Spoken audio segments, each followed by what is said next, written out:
The battlefield was silent except for the crackle of burning metal and the hiss of leaking gas. The air was thick with smoke, making it hard to see more than a few steps ahead. Rian moved carefully, his boots crunching over shards of broken armor and shattered glass. His visor scanned for heat signatures. He was looking for survivors. The war between humans and the alien coalition had left the city in ruins. Buildings were reduced to blackened skeletons, and the ground was littered with the remains of ships and machines. Rian wasn't a frontline fighter, he was an engineer soldier, trained to repair weapons, armor, and even life support systems in the middle of battle. Now, with the fight over in this sector, he was searching for anyone who could still be saved. A faint signal blinked on his visor, a single, unstable life sign not far ahead. Rian moved toward it, weaving through twisted beams and overturned transport pods. The heat from nearby fires warmed his face despite the cool air of his suit. When he reached the source, he stopped. It wasn't a human. Lying on the ground was a tall alien woman in silver and blue battle armor. The armor was cracked open in several places, its inner systems sparking weakly. A slow hiss came from her chest plate. Her oxygen supply was leaking. She was still alive, but barely. Rian hesitated. This was dangerous. Her species, called the Veil, had fought fiercely against humans for years. They were proud warriors, suspicious of outsiders. If she woke up and saw a human touching her armor, she might attack instantly. But then he saw the slow rise and fall of her chest. She didn't have much time. He knelt beside her, pulling out his repair kit. "Hang in there," he muttered, though he knew she probably couldn't hear him. The cracks in her armor were deep, and parts of the inner frame were bent. He quickly scanned the damage.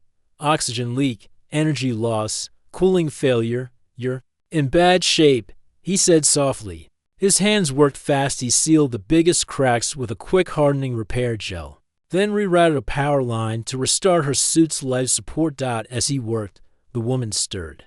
Her eyes opened slightly, revealing a strange, shimmering silver color. She looked at him in confusion, her lips moving without sound. "Don't try to talk," Rian said firmly. "Just breathe." Her gaze moved down to his hands as he adjusted a cracked power conduit on her arm. For a moment, she looked as if she didn't believe what she was seeing, a human repairing her armor, instead of stripping it for parts. The fires around them grew louder as another structure collapsed nearby. Time was running out. He finished sealing the last oxygen leak, then powered her systems back on. Her armor's chest light slowly turned from red to green, and her breathing became steadier. Her lips moved again, and this time he heard her whisper, voice faint but clear, "I owe you, human." Before Rian could reply, her eyes closed and she went limp again, unconscious. But alive, he let out a breath of relief, but the sound of movement made him freeze. Through the smoke, shapes appeared, tall figures with scavenger gear, carrying makeshift weapons. Not soldiers, but dangerous enough. Scavengers often looted battlefields, stripping armor from the dead, and sometimes from the living. There were 5 of them, and they had already spotted him. Rian's mind raced. He couldn't leave the alien woman here. She'd be torn apart for her armor in minutes. But carrying her would slow him down, and the scavengers were already spreading out to cut off his escape. He tightened his grip on his repair kit and glanced at the unconscious warrior beside him. Her armor was heavy, but his suit's servos could handle the weight for a while. He had a choice: leave her and save himself, or carry her and face the risk. Rian's jaw tightened. "Guess we're both getting out of here," he muttered. He hooked his arms under her shoulders, lifting her onto his back. She was heavier than she looked, but the servos in his suit whirred as they adjusted to the weight. He shifted her into a secure position, making sure her armor wouldn't slip. The scavengers began moving faster, shouting to each other in rough voices. One raised a weapon that looked like a cut-down plasma cannon. Rian ducked behind a half-collapsed wall, his heart pounding. His visor mapped a narrow route through the wreckage. If he moved fast, he could reach a half-buried dropship for cover. He took off, weaving through the ruins, the alien woman's weight pulling at his shoulders. His boots kicked up ash and dust as he ran. A blast from the scavenger's weapon tore through the air, striking a wall just above his head. Shards of hot metal rained down, clanging off his armor. Rian didn't slow down. He turned a corner, vaulted over a fallen beam, and slid into the shadow of the dropship. Its hull was dented and scorched, but the inside might still be intact enough to hide in. He carried the woman inside, setting her gently against a wall. Her breathing was steady now. The repairs holding Dot outside. He could hear the scavengers getting closer. He quickly checked his tools. He had a few spare power cells, a welding torch, and some TRIPWIRES. It wasn't much, but it might be enough to keep them away for a little while. As he started setting up a quick trap near the entrance, he glanced back at the alien woman. Her head was tilted slightly toward him, as if she could hear what he was doing. "You're safe for now," he whispered, "but we're not out of this yet." Outside, footsteps crunched on broken glass. The scavengers were here. To be continued. The sound of footsteps grew louder outside the dropship. Rian crouched low, his hand hovering over the welding torch. The scavengers were close now to close. He quickly looped a thin tripwire across the entrance, connecting it to a small power cell. It wasn't enough to kill anyone, but if someone touched it, the cell would release a blinding flash and loud crack, buying him a few seconds. The first scavenger stepped through the broken doorway. His boot hit the wire. A burst of light filled the dropship, followed by a sharp bang. The man cursed and stumbled back, shielding his eyes. Rian didn't wait. He lunged forward, swinging the welding torch like a short club. The heated tip struck the scavenger's weapon, melting part of it. Two more rushed in. Rian grabbed the first one's arm, twisted it, and shoved him into the second. They fell in a tangle of limbs. A deep hum came from behind him. Rian turned and froze. The alien woman was awake. She was leaning on the wall for support, her silver eyes glowing faintly in the dim light. Her breathing was still unsteady, but her hand gripped the hilt of a weapon built into her armor. With a hiss of energy, a curved plasma blade emerged from her gauntlet. Without a word, she stepped forward and slashed. The scavenger nearest her dropped his weapon and backed away, clearly realizing this was not a fight he wanted. The others hesitated, looking from her to Rian, then decided they'd had enough. They cursed under their breath, retreating through the smoke and ruins. Silence returned to the dropship. Rian let out a slow breath and glanced at the alien woman. "You're awake." She gave a short nod. "You repaired my armor." Her voice was calm but carried a hint of surprise. "I wasn't going to let you die out there," Rian said. She studied him for a moment, as if trying to read his thoughts. "Humans and Vale are not allies. Why help me? Because you were hurt and I could help," Rian replied simply. "It's what I do." She seemed to think about that, then looked around the dropship. "This place is not safe. More will come." Rian knew she was right. He quickly checked the map on his visor. "There's an old service tunnel about half a kilometer east. It should lead us out of the open area."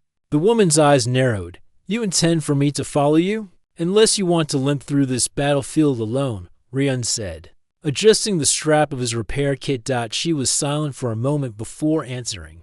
"Very well, but if you slow me down, I leave you." "Fair enough," Rian said with a faint smile. He moved to the doorway, scanning for movement.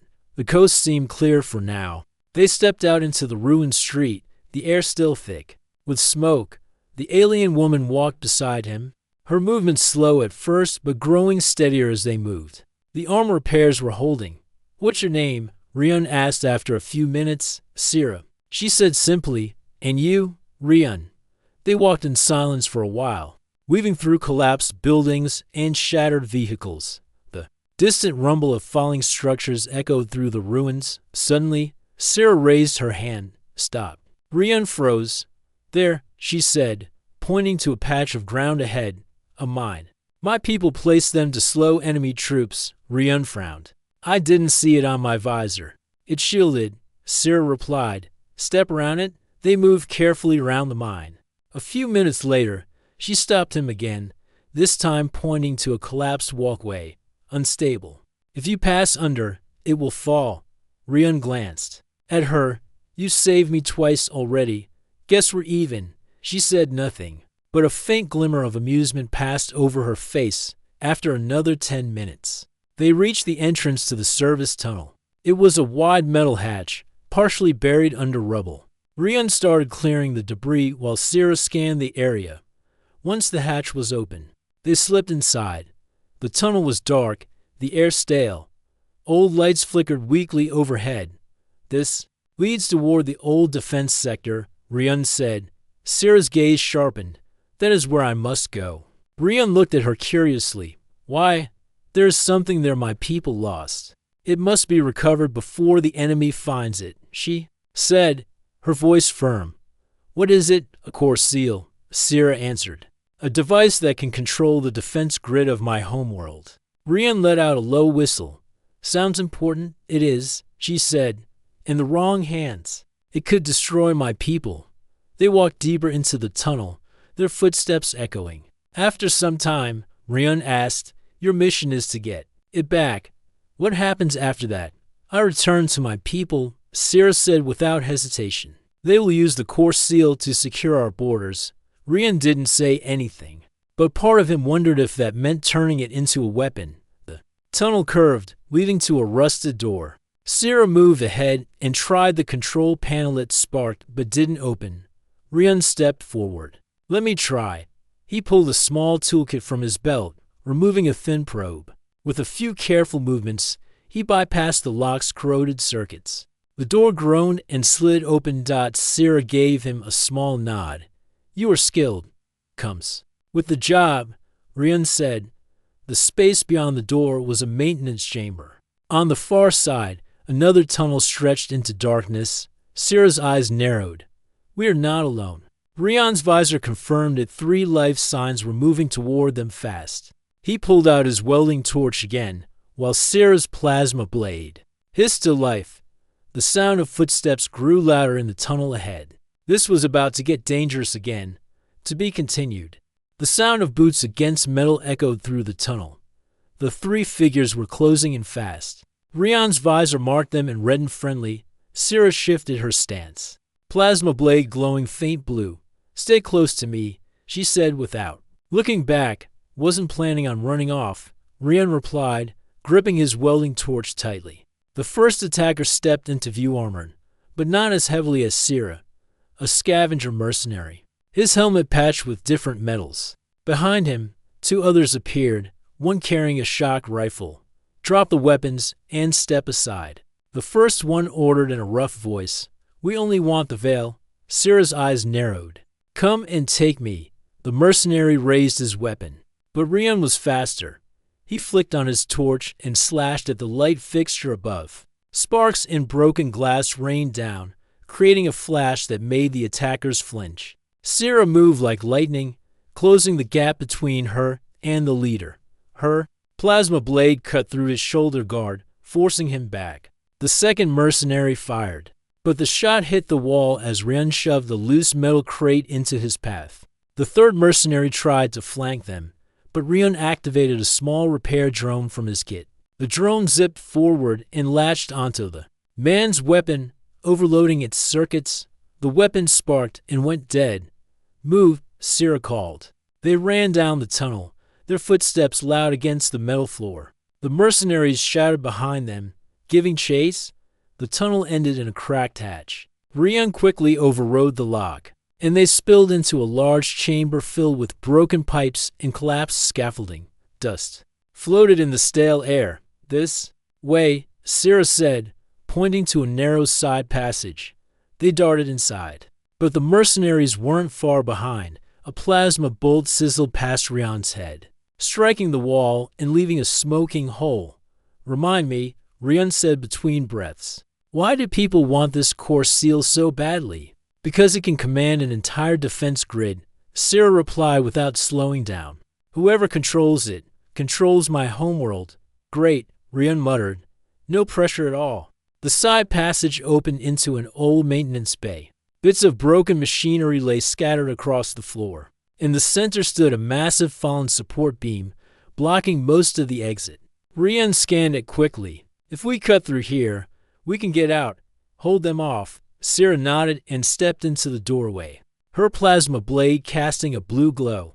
The mercenaries entered seconds later, their weapons firing in short bursts. Sierra deflected shots with her blade, the energy humming as it met the plasma bolts. Rian worked fast, using his torch to weaken the beam's structure. Sparks flew around him, the smell of scorched metal filling the air. One mercenary tried to rush Sierra, but she sidestepped, slashing across his chest plate. He dropped to the floor, armor smoking. "How's that beam coming?" Sierra called.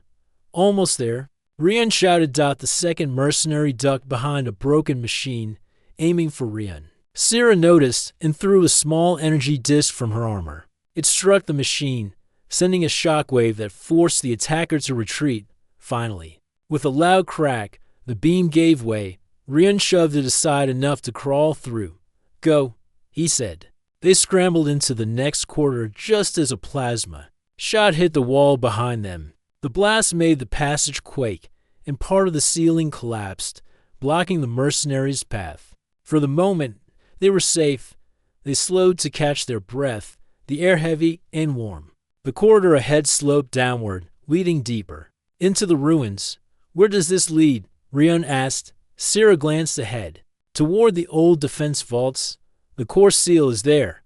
They moved cautiously, stepping over debris. The further they went, the more the walls changed from rough, rusted metal to smooth, dark stone. "This isn't human design," Rian noted, running his hand along the wall. "No," Sierra said quietly. "This was built by those who came before. My people.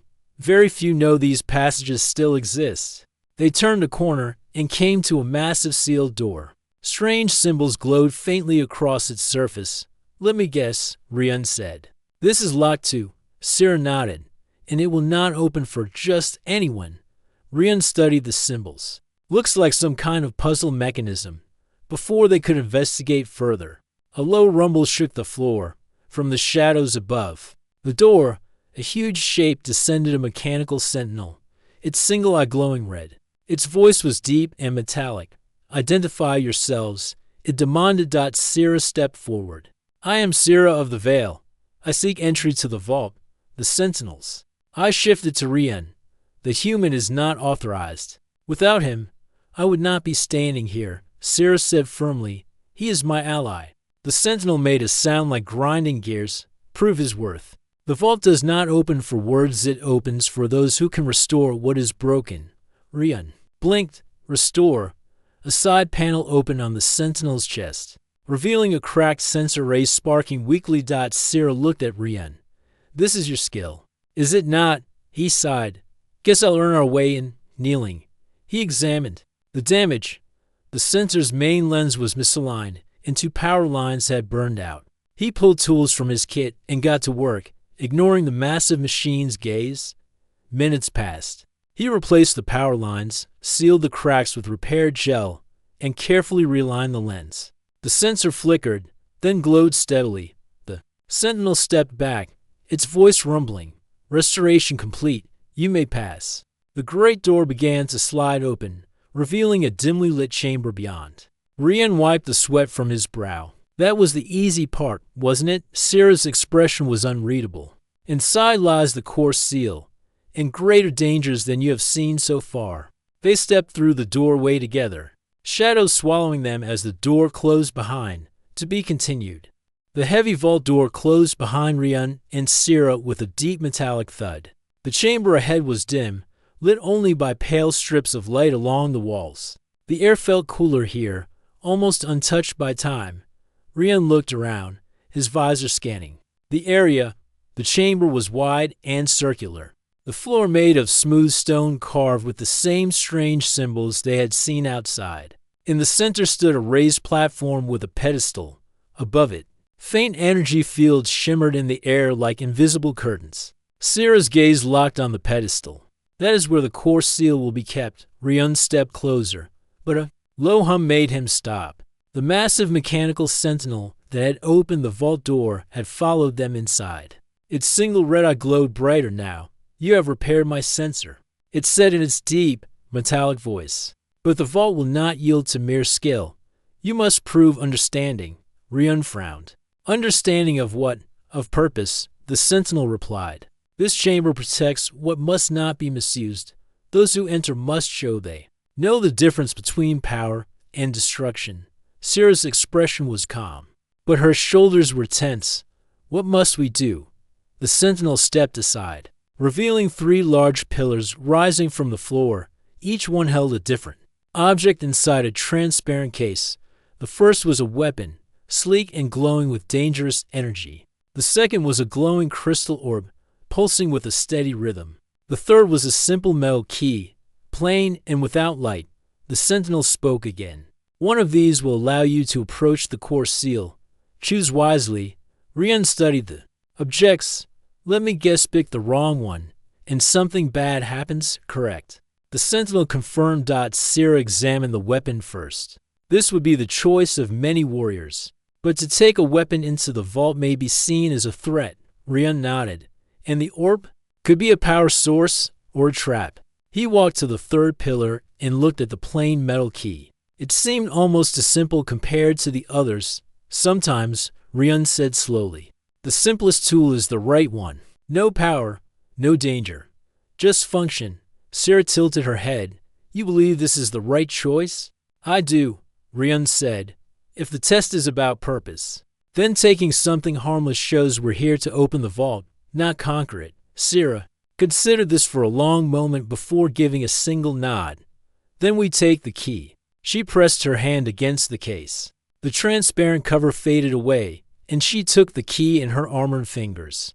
The moment she held it, the energy fields above the pedestal flickered, and a path of light appeared across the floor, leading to the center. The sentinel's voice echoed, Your choice shows restraint. Proceed. They walked carefully along the glowing path. Stepping onto the raised platform, Rian glanced at the shimmering air around the pedestal. Looks like a stasis field. I can disable it. He took out a small device from his kit and attached it to the side of the pedestal. The device emitted a soft hum as it scanned the field's frequency. Rian adjusted the controls, matching the pulse, and with a faint pop, the field vanished. On the pedestal sat a small, circular object no larger than a human hand, the core seal. Its surface was smooth, covered in intricate etchings, and it glowed faintly with blue light. Sierra reached for it, but the floor beneath them shook violently. Rian grabbed the edge of the pedestal to steady himself. What now? From the walls, deep cracks began to spread, glowing with light. The sentinel turned its head toward them. The vault is unstable. The disturbance of the seal has awakened the defense systems before either could react. Part of the floor gave way under Rian's feet. He stumbled, and Sierra lunged forward, catching his arm. But then the entire platform tilted, and both of them fell into darkness as the stone crumbled away. They landed hard on another floor below, dust and fragments of stone raining down around them. The chamber above sealed itself with a massive slab of metal, cutting them off completely. Rian coughed, waving dust from his visor. Well, that was a quick way down. Sierra stood slowly, holding the core seal tightly. This is not part of the test. We have fallen into an older chamber. Rian looked around. The room they were in was darker than the vault, with walls made of a different material, metal and stone fused together in strange patterns. What is this place? He asked. Sierra's eyes narrowed. I have heard of such chambers. They were built by the first builders, older than my people, older than yours.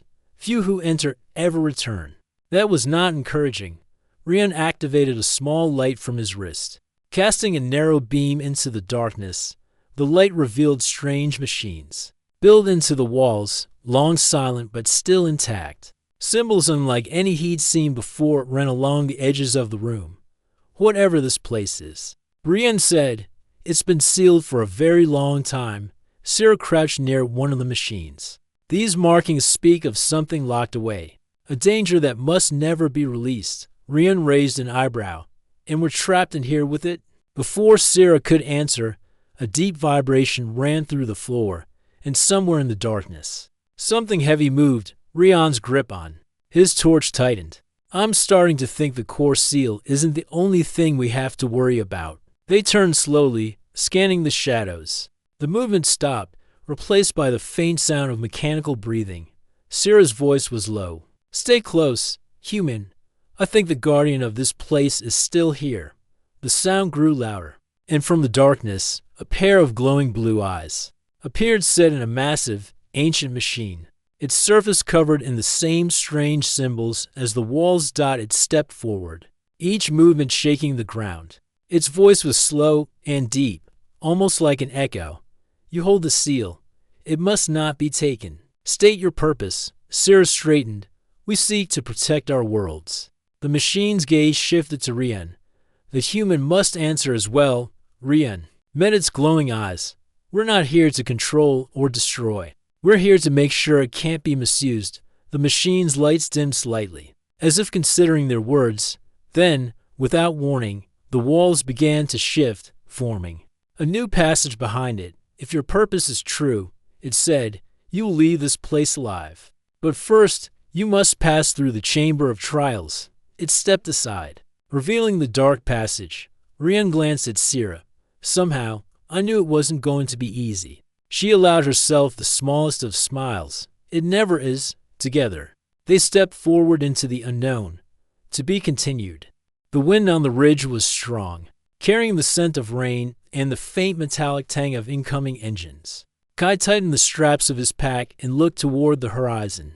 Mira stood beside him, her gaze locked on the sky where silver streaks were breaking through the clouds.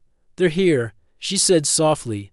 Kai followed her line of sight. 3 alien ships glided into view, their sleek hulls reflecting the morning light. They moved in perfect formation, like hunters sweeping low over the land. But before he could feel any relief, a deeper, harsher roar came from the west. Rena cursed under her breath. "Enemy ships, at least twice as many as yours." Mira's eyes narrowed. "They will try to stop my escort before it reaches us. We must move to higher ground so they can lock onto our location quickly." The group scrambled up the rocky slope. Kai could hear the distant rumble of weapons fire now, sharp, cracking sounds in the sky. Halfway up, Mira stumbled slightly on the loose stones. Kai caught her arm without thinking. "You're still recovering," he reminded her. "And you are still worrying too much," she replied, though her tone was lighter than her words. At the top of the ridge, they had a clear view of the valley below. The alien escort ships were weaving through enemy fire, their shields glowing faintly. In the distance, dark shapes of enemy craft pushed forward, their weapons flaring. "We won't have long before the fight reaches here," Mira said. She turned to Rena. "Send the flare beacon. Make it strong enough for my pilots to see through the chaos." Rena nodded and pulled a small cylindrical device from her pack. She set it on the ground, twisted the top, and a beam of bright blue light shot straight into the clouds. Almost instantly, 2 of Mira's escort ships broke formation and angled toward the ridge. But that movement drew the attention of the enemy. 3 dark enemy craft peeled off and headed the same way. "They'll reach us before your ships do," Kai said. "Then we hold them off," Mira replied without hesitation. They set up defensive positions along the rocky slope. Kai took the left flank, Rena the right, and Mira stayed in the center, her armor humming as its repaired systems powered up. The first enemy ship came in low, spraying the ridge with plasma fire. Stones exploded around them, and the air filled with dust and heat. Kai aimed carefully and fired his rifle at the ship's underbelly. The shot didn't destroy it, but it forced the craft to pull up sharply, buying them a few seconds. The second ship swung in from the right, targeting Rena's position. She ducked behind a boulder and launched a portable missile. It struck the craft's wing, sending it spinning into the valley floor in a burst of fire. The third enemy ship was the most dangerous. It came in slow and steady, as if studying them. Then, with a sudden burst of speed, it aimed straight for Mira. "Kai," she shouted. He didn't think. He just ran toward her, shoving her aside as the craft's cannon fired. The shot slammed into the rocks where she had been standing, throwing shards of stone into the air. Mira rolled to her feet and, with precise aim, fired her own weapon. The craft's cockpit exploded in a flash, and it dropped behind the ridge. The sky above them was now a blur of motion. Mira's escort ships were closing in, their weapons lighting up the clouds. The remaining enemy craft turned to engage them, and the air roared with overlapping explosions. One of the escort ships descended, hovering just above the ridge. Its side hatch opened, and a tall alien soldier waved them in. "We must go now," Mira shouted. Kai hesitated, scanning the horizon. More enemy ships were moving in. "What about the others in the camp? Your people have already been taken to safety," Rena said. "Go." Mira grabbed Kai's arm and pulled him toward the hovering ship. They climbed aboard, the deck vibrating under their boots. As soon as they were inside, the hatch slammed shut, and the ship rose sharply into the air through the small window. Kai watched the ridge fall away below them. Enemy fire still lit the sky, but the escort ships were pushing back hard, forcing the attackers to retreat. Mira stood near the cockpit, speaking quickly in her own language to the pilot. Then she turned to Kai. "You will come with us for now. It is safer." Kai wasn't sure how he felt about that. He had done his job helping her survive, but this was her world, her war. Still, looking into her eyes, he knew there was no point arguing. The ship banked to the east, away from the battle. Below them, the land stretched out in endless forests and rivers. Untouched by the fight, the roar of weapons faded behind them, replaced by the steady hum of the ship's engines. For the first time in days, Kai allowed himself to breathe deeply. They had survived again, but he knew the fight was far from over. Mira stepped closer. "Kai, there's something I must tell you before we reach my fleet." He raised an eyebrow. "More secrets?" She gave a small, almost shy smile. "Perhaps, but this one concerns you greatly." Before she could continue, the pilot called out in her language, and Mira's expression turned serious again. Later, she said, turning toward the front. Kai sat back, watching her. Whatever she had to say, he had the feeling it was going to change everything. The ship sped on toward the horizon. The ship glided through the upper atmosphere of Mira's homeworld, the blue-green surface of the planet stretching endlessly below. Kai watched from a small viewport, the curve of the planet reminding him how far from Earth he truly was. Despite the danger and the battles, there was a strange beauty in the way the rivers shimmered and the forests spread across them. Valleys. Mira stood beside him, holding the core seal carefully in her armored hands. She had grown stronger in the past days, not just physically, but in the quiet confidence of someone who had survived impossible odds. "Kai," she said, her voice soft, almost hesitant, "I want to explain about why I said I owe you." He turned to her. "I think I know. You survived because I helped you." She shook her head. "It is more than that. My armor, my life, it was not only broken by the battle. There were cracks that went deeper, cracks I could not fix myself. You fixed them, not just the metal, but the trust, the courage. You reminded me that even in war, there are allies, and that even humans can be more than what my people thought." Kai blinked, feeling the weight of her words. I didn't do anything special. I just did what anyone would do." "No," Mira said firmly. "Not anyone would do what you did. Most would have left me. Most would have thought only of themselves. But you acted without fear, without thinking of reward. That is why I said I owe you. Not because you repaired my armor, but because you repaired something inside me that I had thought lost." Kai felt a strange warmth in his chest. He had never been thanked like this before. Not with words so serious, so heartfelt. The pilot's voice came over the intercom, breaking the moment. "We are approaching the fleet. Prepare for landing." Mira's eyes hardened with focus. "Keep the core seal secure. Kai, stay close to me." The ship descended into the massive hangar of the Veil fleet. The scale was breathtaking. Ships of every shape and size filled the docks, their hulls gleaming. Soldiers moved with precision, some carrying equipment, others maintaining ships. Kai realized that this was not just a fleet, it was an entire mobile city of defense. As they disembarked, Mira was immediately recognized by the soldiers. Whispers ran through the ranks. Some bowed, some simply stared in awe. Mira ignored them. Walking straight toward the council chamber, the core seal clutched tightly in her hands. Kai followed silently. He felt out of place among these warriors, these people who were so advanced and disciplined. Yet he noticed that Mira moved as if she belonged here, every step sure and controlled. Inside the council chamber, Mira approached a large, circular table. The leaders of her people, elders, and generals alike, turned their attention to her. The room fell silent. "I have returned," she announced, her voice clear. "With the core seal." One of the elders, a tall figure with silver markings on their armor, stepped forward. "Princess Mira, the core seal has been lost for centuries. Many thought it destroyed. How did you retrieve it?" Mira's gaze met Kai's for a brief moment, then she spoke. "Not alone. A human from another world aided me. He risked his life to repair my armor, to keep me alive, and to guide me when the path was dangerous. His courage allowed this success." The room was silent. Then, quietly, the elders nodded in understanding. Respect passed through the council, and Mira gestured toward Kai. Kai stepped forward, feeling awkward, but Mira placed a hand on his shoulder. "Kai," she said softly, "you saved me. You proved that humans are more than myths of war. You proved that trust can exist between worlds. I owe you more than I can ever repay. But know this, because of you, my people and your people may see each other differently. Because of you, a seed of alliance is planted." Kai swallowed, overwhelmed. "I only did what I had to. That's all." "No," Mira said, her gaze steady and unwavering. "You did more than survive.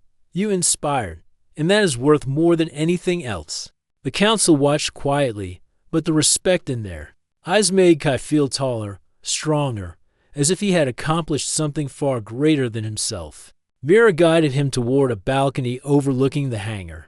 The sun was setting, painting the sky in shades of orange and violet.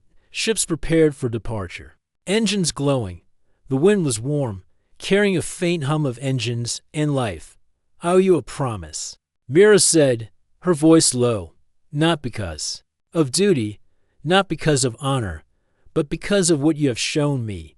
I promise that your actions, your courage, will never be forgotten, and if ever your world needs help, you will have mine."